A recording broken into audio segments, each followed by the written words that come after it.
Hi, this is Brad Cleveland, and welcome to the Q&A series, Thriving in the New Era of Customer Relationships.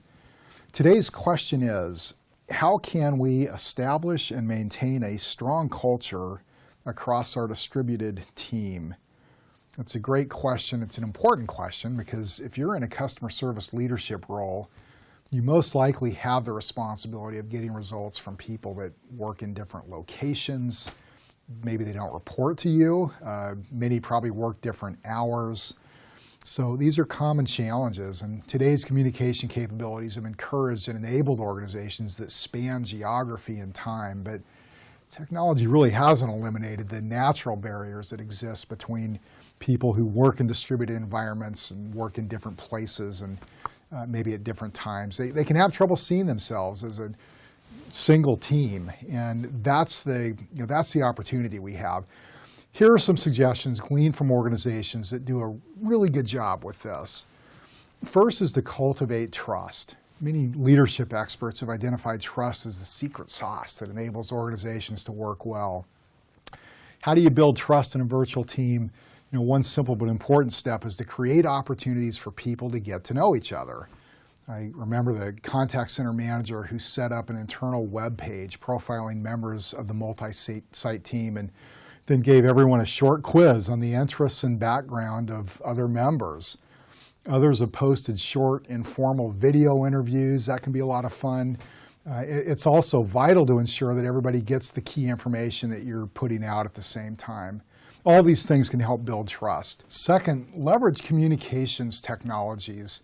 A prerequisite to a productive distributed work group is that the members of the group have and use compatible, comparable communication capabilities. While requiring some basic rules and cultural adaptation in a contact center, tools that enable instant messaging and collaboration and status updates are delivering enormous benefits. And be sure to establish an always updated online contact directory.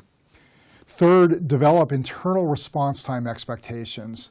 Distributed work groups need some ground rules that stipulate levels of priority and appropriate responses for A, urgent needs requiring an immediate response, B, the routine messages requiring response within, say, the day, and C, those non-urgent informational messages that require no response, but you need to read them and digest them at some time. Adhere to well-worn rules as well. They should have descriptive subject lines. They should be written like a news story, headlines and succinct main points, and then any necessary supporting detail. Interpersonal feedback, negative, complex information that's nuanced. As a rule, that should be communicated in a channel that's as close to face and interactive as possible. In person if possible, video, phone maybe. Fourth, make it a point to consistently communicate progress. It's vital to see the group updated on the same track and understanding the same thing. This takes time and work on the part of the leader, but it's so important to project management. Use some of the tools, PERT charts, status updates. They can be very useful in identifying resources required and showing the interrelated nature of individual tasks and tracking progress. But don't underestimate short, sharp updates by video. Phone, web, and web conferences can be great as well. Email can perhaps be valuable. You'll know what's best in that mix, but keep that going. And finally, create a compelling vision. And yeah, you might be thinking that should be at the top of the list, and I wouldn't disagree with you, but vision really begins to gel when these blocking and tackling items are in place. Where are we going? What are we trying to accomplish? How does what we're doing impact all of our stakeholders, all of our internal and external stakeholders who are a part of this? A clear focus that's championed by the leader is a prerequisite to pulling in and aligning actions.